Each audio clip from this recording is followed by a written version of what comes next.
Welcome to my channel, Custom Scrapbook Design by Christy Stubbs. Today I am just kind of doing a inventory of what I have accomplished so far since the beginning of the year. I'm kind of have some big goals that I want to reach, lots of things that I want to get done. So I thought maybe we would do a quick recap of most of the projects that I have completed since the beginning of the year. So first off, I'm going to start with my scrapbook layouts. I do host a sketch sesh every Sunday night on my Facebook page. I go live at 8 p.m. Earlier in the day, I post a sketch, and then I bring that sketch to life live Sunday night. So these layouts are pretty much mostly from that. And I've also set a goal that if I'm unable to go live for one reason or another, that I still post the sketch and sometime later in the week complete that sketch. And I did have to do that for one of these last few weeks due to a migraine. But let's go through the layouts really fast. All of the products that I use are available on my website, so you can find them there. I will link my website below as well as a few of the products for you.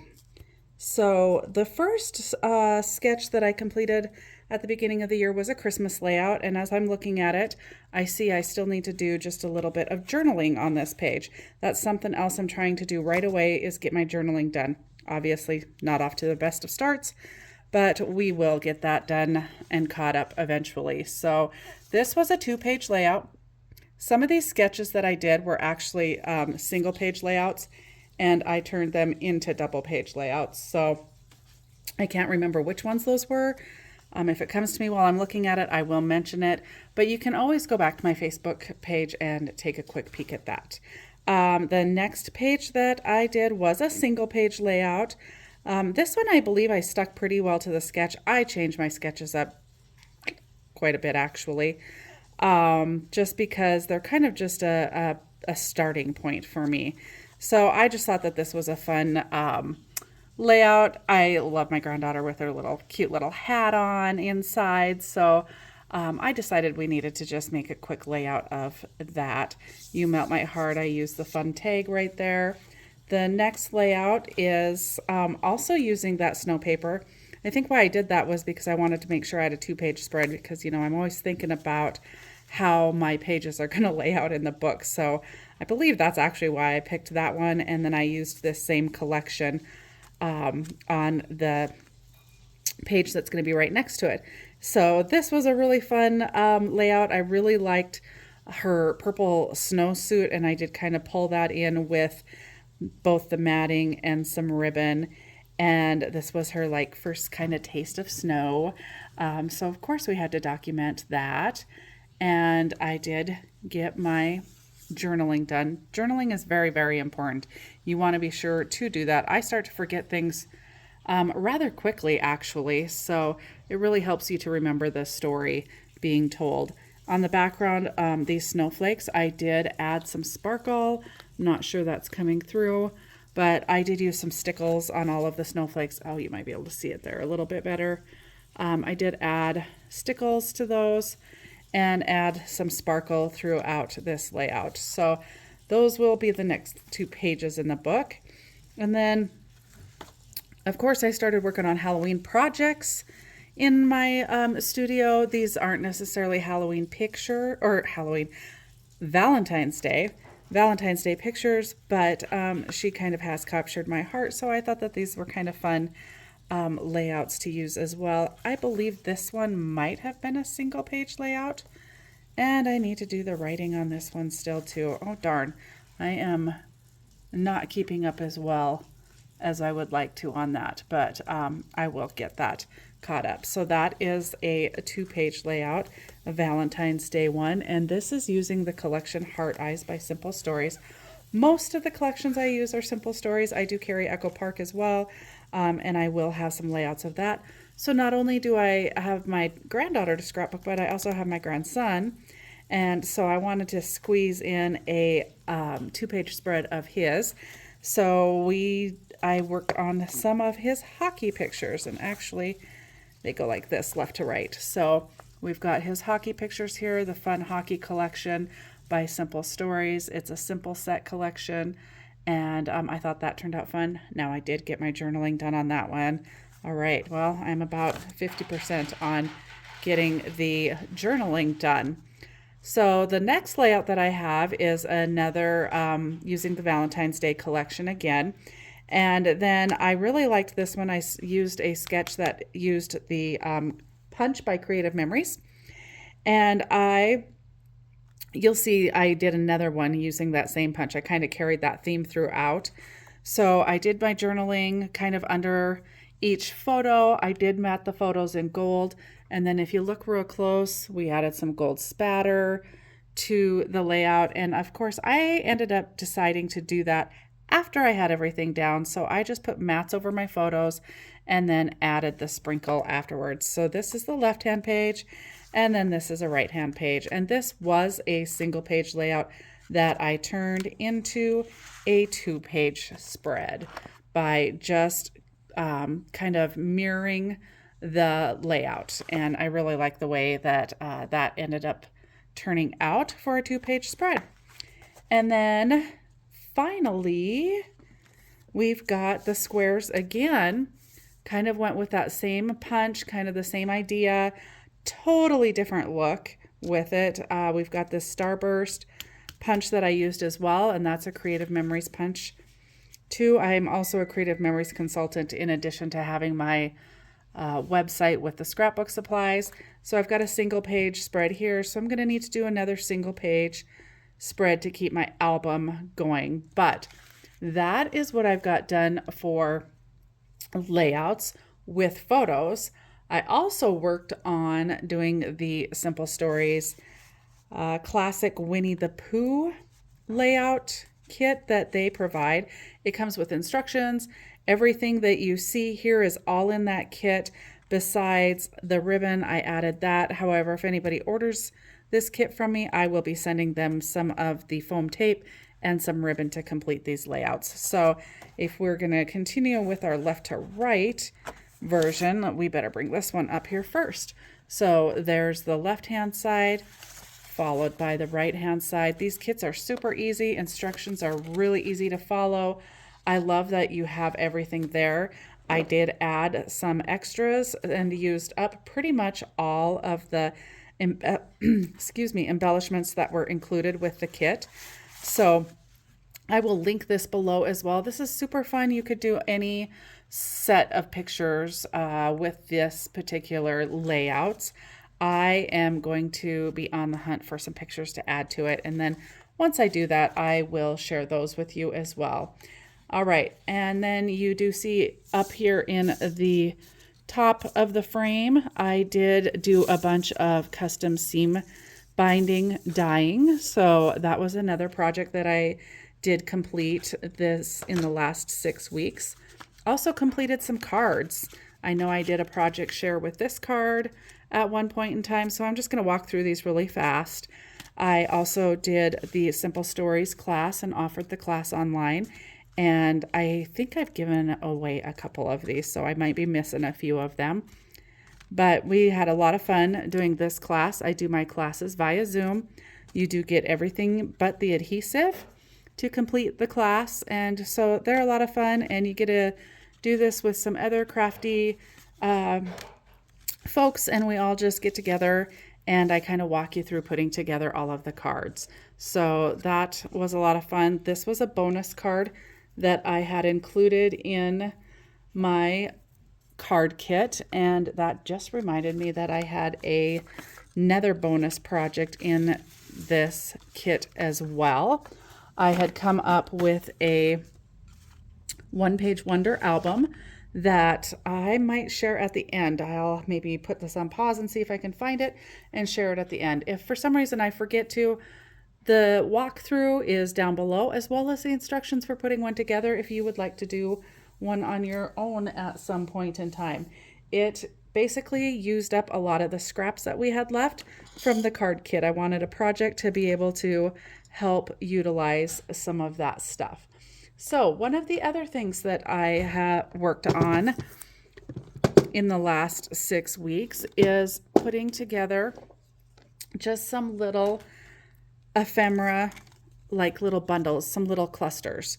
And I know that I have given some of these away with some of my orders from the website, so I don't have as many here as I originally did, but I just used scrap paper. I literally went to my bin and found all of my smallest scraps, grabbed a couple of my punches, and then just started layering things together. And as you can see, I actually ended up using this bin to sort a whole bunch more pieces so that when I have time, I can hopefully go back and make some more. These 2 bins here are actually for another project, and I'll show you that. However, these could be used for these little ephemera clusters as well. So I got a really good start on this. I'm excited about having this on hand and maybe trying to do a little bit of that maybe monthly. Just pull in some scraps and start making some different shapes and stuff, and then doing the ephemera clusters. So those are super fun. So the circles that I used also were used in another project, and I made quite a few of these. So these are called Just a Note, and I have the 2x4 bases for the Just a Note card on my website, available in several colors. You get a pack of 20 for $2. And then all you've got to do is add your pattern paper, maybe a sentiment, maybe some stickers, maybe some enamel dots, whatever you want to use. It's another great way to use up some of your scraps. And I did, on these darker colors, actually end up putting a mat on the inside of it as well. But you could very easily maybe use a white pen or a silver or gold pen and do your writing on the inside. So some of them I did put some little enamels on them. So you've got all kinds of different ideas. I went kind of basic with the same idea on most of them, you know, just the little circle sentiment. You could go as elaborate or as simple as you want to. I kind of just wanted to get a bunch of these done. Again, I'm going to start putting these, and I did start putting these in some of my orders that I have shipped out. So that is why I kind of wanted to get a big stock of those kind of gathered up. And then I just finished, and I did a couple other little things that I don't have any of the projects for, but this, I completed this little box, and I used dies from my Creative Time, I believe. I will link the name down below. So this video is also not just a recap of the year so far, this first 6 weeks of 2025, but I am also participating in Saturday Morning Makes, and I am also participating in Two Crafters One Design. Their theme was treat box, I believe. So I wanted to make sure and include my treat boxes. I have one left that I have a coworker who was not at work on Valentine's Day, so she is getting hers on Monday. All of my other coworkers got theirs, so I had made several of these during the course of this week. I used the treat box die. I used the little hearts that did punch out of the top there. I used the scalloped heart die, and then I used the little mini envelope die, and then the little card that went in there, and then this little teddy bear is the cutest little thing. I have used the heck out of him already, and it's a stamp and die set, and I've got a bunch more stamped out that I just want to get kind of colored up and ready to go, because I kind of want to have a bunch of those on hand as well, and I'll probably throw them in my little container there with all of the other little pieces so that I can put together some quick and easy little gifts for friends, and also for people who place an order with me. I do have some other dies left that I had punched out, and I'm going to also put those in the box so that they're ready to go. But that is what I have accomplished so far in 2025. I know there were a few other little projects but that is the majority of them. I'm going to take a quick peek and see if I can find my One Sheet Wonder little album so I can show that to you as well real quick. Okay, I found my little book, my little One Sheet Wonder. So let's take a quick peek at that, and then we're going to be done with this little show and tell. So I did use one sheet of my linen cardstock in the black licorice, and that is available on my website as well. If you are an album maker, this linen cardstock is absolutely dreamy. You want to definitely get yourself some of that. So here is the inside of my little book, and the two inside flaps. One flips up, one flips down. You got some pockets. You've got lots of little ephemera pieces. You've got photo mats and ephemera pieces tucked pretty much everywhere. These are magnetized, so they do stay shut nicely. And then if you flip that over, I left the back side fairly plain and open. These do have magnets as well. This book magnetizes together on the back, and then it ties together on the front. I did use the stickles again on the front cover of this just to add a little bit of sparkle to it. And I didn't add a lot of extra ephemera pieces or stickers or anything like that. Again, keep in mind we were just using product that was left over from the card class. So I thought we did a really good job at utilizing most of the products that were left over. And if you're like me, sometimes that leftover stuff never really gets taken care of. So I wanted to come up with a project to be able to use some of that up. So that is my summary of 2025 so far. So thank you so much for watching. If you haven't subscribed already, I'd love it if you could subscribe to my channel. That way you'll be notified when I upload new content. I definitely don't want you to miss out. I am hoping to be creating a lot more this year, so hopefully there'll be a lot more videos to watch. And I also am uploading all of my lives from my Sunday Night Sketch Sesh here as well. Be sure to check out all of the other crafters and creators of both the hashtags 2 Crafters 1 Design and Sapmorn Makes. Jill Norwood does an amazing job with her Sapmorn Makes and her shares and all of her creations. It's so much fun to see what everybody else is creating as well. It's inspiring. It kind of gets your creative juices flowing. If you're lacking in that department currently, watch a few videos. You will be inspired again. So once again, thanks so much for watching. I appreciate each and every one of you. And be sure to check back with me and see what's coming up next. Bye for now.